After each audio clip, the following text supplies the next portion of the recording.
Ticket নাই, ব্লকের 10 টাকার টিকিট 20 টাকা কিনে নিয়ে কোন রকম ভিতরে বসলাম। হঠাৎ দেখি পাশে চেয়ারে সেই মেয়েটি আমার পাশেই বসেছে।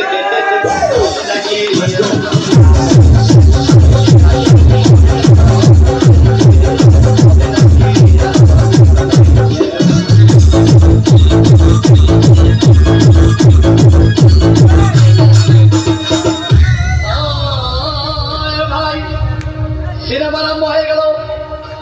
রাজ্জাক সাবানা যখন প্রেমে হাবুডুবু খাচ্ছিল তখন আমার বুকের ভিতর ধূপধাপ শুরু হয়ে গেল।